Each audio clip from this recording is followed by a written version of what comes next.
We provide you the platform to turn your dreams into reality. Give wings to your aspirations with KR Mangalam University. General Saxena, मैं आप ही के साथ इस चर्चा की शुरुआत कर रही हूँ, फिर मैं मेहता सर का रुख यहाँ पर करूंगी। सर, क्या देख रहे हैं, ये बंकर बस्टर बम की चर्चा अचानक से क्यों होने लगी है?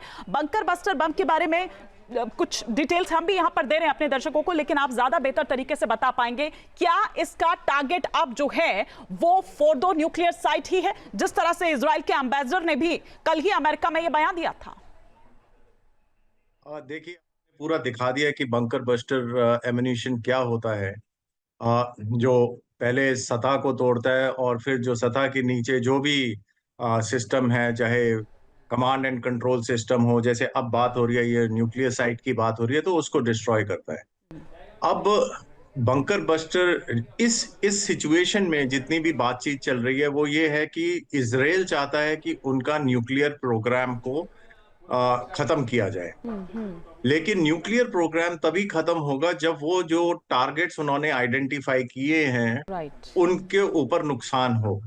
अभी जब तक वो नुकसान नहीं कर पाएंगे तब तक ये जो एम है उनका न्यूक्लियर प्रोग्राम को बंद करना, वो पूरा नहीं होगा। तो इस सिचुएशन में अगर देखें तो ये जो आपने जीबीयू बॉम्ब की बात करी, ये मदर ऑफ ऑल बॉम्ब्स होता है। इसको अफगानिस्तान में भी यूज किया गया था। 13,600 केजी का बॉम्ब है ये। तो अगर वही चाहिए और उनकी असेसमेंट ये है कि वही बॉम्ब जो है इनकी न्यूक्लियर साइट को डिस्ट्रॉय कर सकता है, तो उसके लिए वो उस यूएस से डिमांड करेंगे। मिलेगा नहीं मिलेगा? बिल्कुल सर, बिल्कुल। मैं क्विक रिएक्शन मेहता सर से भी ले लेती हूँ। मेहता सर, और हम बात तो कर रहे हैं नातांज और साथ ही साथ फोर्डो की, लेकिन यही वो बंकर हैं जहां पर खामेनेई भी छिपे हुए हैं अपने परिवार संग।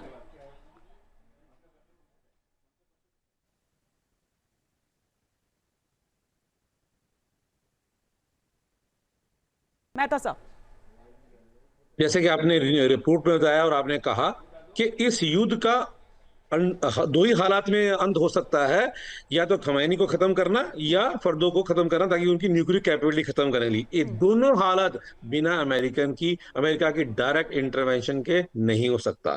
तो ये B-25 जो बॉम्बर है, जो 57A और B बॉम्ब है, बंकर बस्टर बॉम्ब है, वो एक आधे बॉम्ब से काम नहीं चलेगा, ढेर सारे बॉम्ब जलाने पड़ेंगे और बिना अमेरिका की सपोर्ट के डायरेक्ट इंटरवेंशन की नहीं होगा। दूसरी बात, अगर अमेरिका का B-2 बॉम्बर, स्टेल्थ बॉम्बर आता भी है और वो अटैक करता है, तो एक बहुत बड़ा रिस्क है कि यूरेनियम जो 60% से भी ज्यादा रेडी है, वो उससे लीक होने के और चांसेस हैं।